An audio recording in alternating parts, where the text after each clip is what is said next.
So here I am in the last video in which I want to give some outlines of the sessions, of the activities proposed in the sessions that I've planned in the 4Cs methodology of a CLIL lesson. So remember, the didactic unit is called Classification of Living Things, Biodiversity. Here we are going to scaffold their knowledge about first recall their information, that making them aware that if they know what classification is, and giving some examples of the things they usually classify and they don't even notice that they are doing that.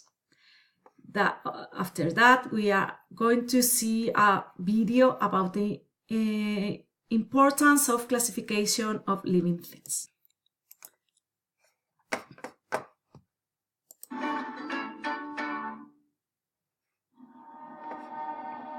Classification is a way of grouping different living things together by their features.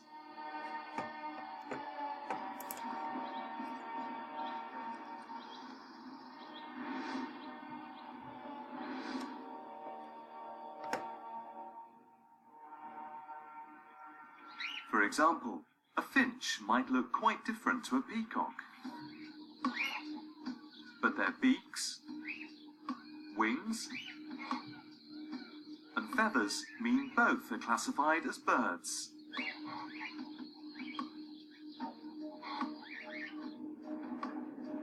And most animals that have fins are classified as fish,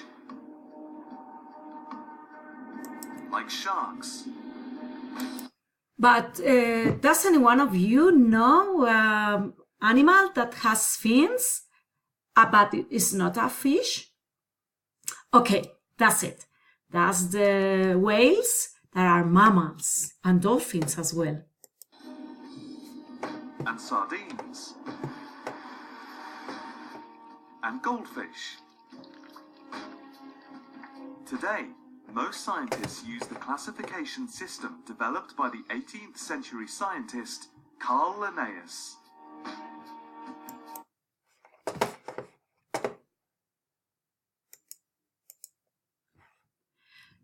So here we have an example of a video that helps us to, with visual and real content, to help us to make the importance of classification. After the video, we go back again to the importance of classification in our ordinary life, that making them aware of things, to think of other things that they usually classify. I ask in the classroom based on what features they classify things. And that bring us to why do we classify things? We classify things because we have a lot of information, and it is best to organize them in groups of items, so we can find them easier, and easily see their relationship to other items.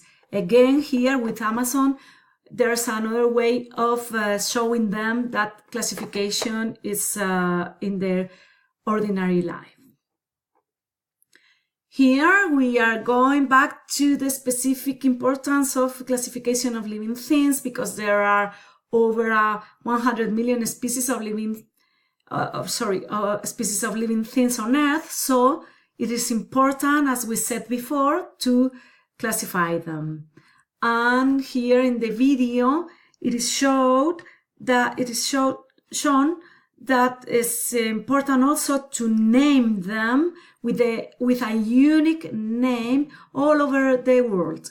That means that, for example, we have an animal here, a dog, and we can know which kind of dog it is because it has the name, the specific name, the same here that in Japan, that in New York.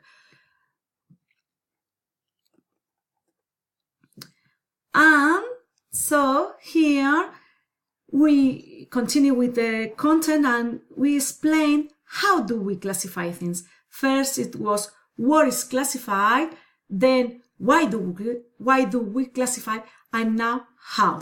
From the beginning to nowadays, what were the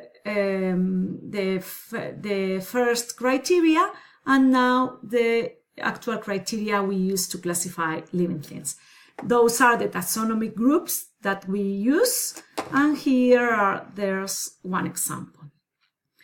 After that, we are going to talk about dichotomous keys. What are dichotomous keys? That is a tool that helps us to identify a living and non-living things. And here we reinforce that the criteria needed to classify living things must be objective and discriminatory. With this video, we can see how we use a dichotomous key. It's a quite funny video which helps them to do it. One of us is very organized, maybe a little bit too much. As for Pinky, it's more like she lost a game of Jumanji. But scientists, they are often trying to classify and organize different organisms based on shared characteristics.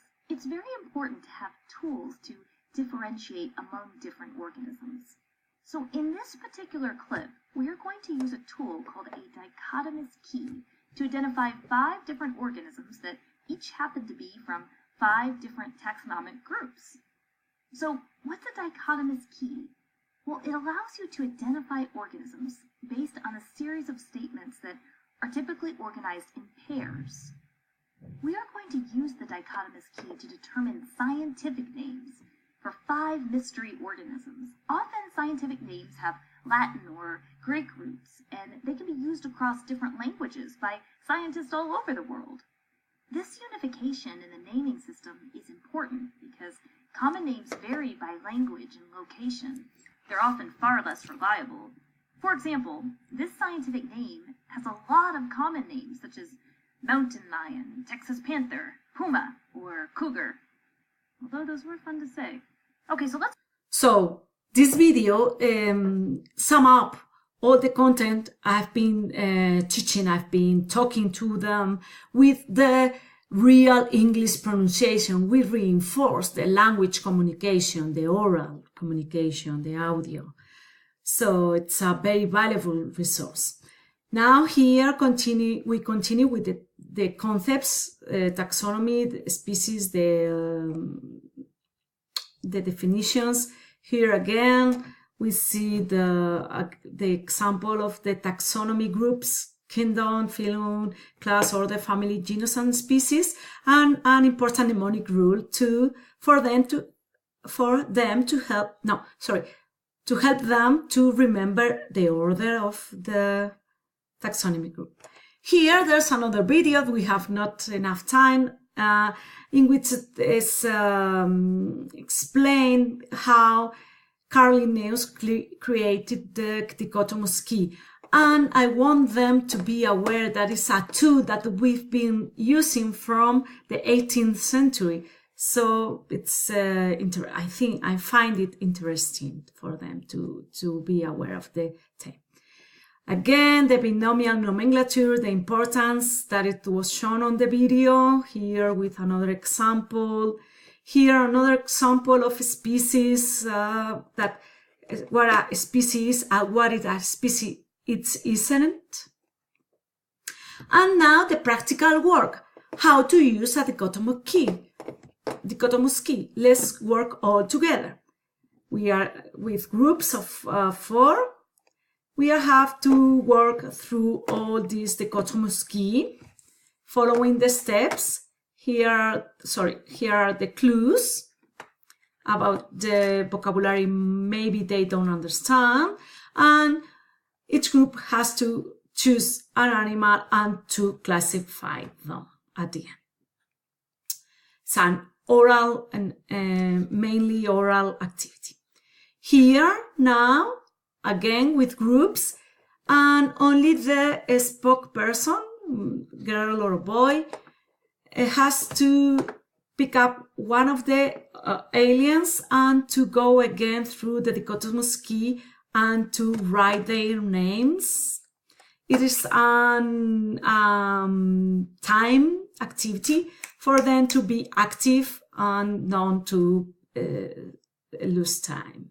Here, finally, all together, the class together, we have to answer these questions, and they have to think how their names were chosen. Another activity, well, here we have the translation that we have put it on the board, their names for them to help them. And now this is another activity that is going to develop their high order thinking skills, because they have to create their own dichotomous key according what they have learned during all these sessions. Here they have some clues. Sometimes the translation is needed, and they have to work in groups. They have to create here, they have to write their own dichotomous key. That after that they are going to expose, and we are going to correct all together in an oral activity. Here we have the 5 kingdoms with the 5 main characteristics. This information is going to be shown on the digital board, because they are going to use it to accomplish the next this task. Let's see, these tasks of living things. They have to cut these animals here by groups, and they have to stick them in their correspondent kingdom and write down the main characteristics of the kingdom. After that, finally, as an ampliation of the content, we talk about biodiversity. I want them to talk here now about the biodiversity they see around them in the place where they live and the things. And this is it. This is, this is the final task in the laboratory. And they have to see a drop of water, fresh water, through the binocular microscope, and they have to identify all the living things they see according to this visual guide is provided, and they have to write down at least the kingdom that the living things they are going to see. They have to write the kingdom, and if they want to, the main characteristic of that kingdom. And this is it. And I hope to learn from this, so on. Thank you very much for your attention.